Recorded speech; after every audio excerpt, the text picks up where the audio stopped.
بسم اللہ الرحمن الرحیم، السلام علیکم ورحمۃ اللہ وبرکاتہ۔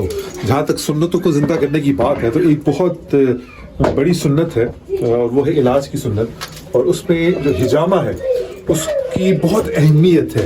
حجامہ کیا ہوتا ہے؟ بیڈ کپنگ اس کے کہتے ہیں انگریزی میں، اور اردو زبان میں جو ہے وہ اس کو حجامہ کہتے ہیں، اور عربی میں بھی غالباً حجامہ ہی کہتے ہیں اسے۔ الحمدللہ ہمارے ایک دوست ہیں وہ حجامہ کرتے ہیں۔ ویسے آپ کے بھائی نے بھی حجامہ کا کورس کیا ہے اور لیکن حجامہ میں کرتا نہیں ہوں۔ ابھی ہم لوگ جا رہے ہیں، میں جا رہا ہوں امید بھائی کے پاس۔ جی میں گاڑی میں ایک دفعہ بیٹھ جاؤں جی، تو انشاءاللہ ابھی ان سے حجامہ کراتے ہیں اور یہ سنت بھی پوری کرتے ہیں۔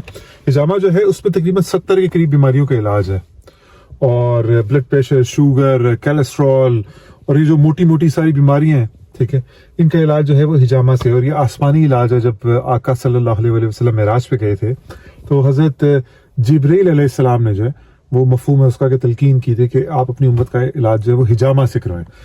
انشاءاللہ ابھی حجامہ کے لیے چلتے ہیں۔ امید بھائی کو کہتے ہیں کہ حجامہ کریں، سنت پوائنٹس پہ حجامہ کراؤں گا۔ بہت عرصہ ہو گیا، ویسے میں پہلے ریگولر کرواتا تھا ہر مہینے، لیکن it's been I think 2 years now, جب سے یہاں UK میں آیا ہوں میں نے حجامہ ایک دفعہ کروایا صرف۔ انشاءاللہ حجامہ کرواتے ہیں اور آپ کو بتاتے ہیں کہ حجامہ کیسے ہوتا ہے۔ اپنا ذرا خون نچوڑتے ہیں، گندا خون اپنے اندر سے نکالتے ہیں تاکہ ایمانی خون آئے اور صاف ستھرا خون جو ہے وہ رگوں میں دوڑنا شروع کر دے۔ جی یہ ہیں جی ہمارے امید بھائی، انشاءاللہ حجامہ کریں گے۔ افغانستان سے ماشاءاللہ ان کا تعلق ہے، اور حجامے کے آتھورائز جو ہیں ایکسپرٹ۔ یہ جی ہمارا افغان کمیونٹی سینٹر ہے جی۔ پہلے انشاءاللہ ہم نماز پڑھ لیتے ہیں عصر کی، میں اور امید بھائی، کیونکہ پھر عصر کی نماز جو ہے نا وہ وضو، چونکہ پھر بلڈ نکلے گا تو وضو ختم ہو جائے گا، اور بہتر یہ ہوتا ہے کہ اس کے بعد غسل لے لیا جائے، ٹھیک ہے۔ تو ویسے کوئی کمپلسری نہیں ہے، لیکن بہتر یہ ہے کہ غسل حجامہ کے بعد لے لیا جائے۔ حجامہ جو ہے اس کے فوائد کیا ہیں اور وہ کب کب کروانا چاہیے، کس کس کو کروانا چاہیے؟ میرے خیال میں جتنا میں نے حجامے کا خود کورس کیا ہے، حجامہ ہر شخص کے لیے بڑا امپورٹنٹ ہے۔ آج کل تو بڑے بڑے ایتھلیٹس جو ہیں وہ بھی حجامہ کروا رہے ہیں، اور بیکاز دے نو کہ بلڈ کا اللہ کا ایک نظام ہے کہ گندا بلڈ جو ہے وہ نکل آتا ہے، اور پہلے وہ سینگوں سے حجامہ کیا جاتا تھا پہلے دور میں، لیکن اب چائنا کی بدولت جو ہے وہ کپنگ آ گئی ہے، اور آپ کو دکھائیں گے کہ کس طرح حجامہ ہوتا ہے انشاءاللہ۔ ابھی نماز پڑھتے ہیں پھر حجامہ کرواتے ہیں انشاءاللہ۔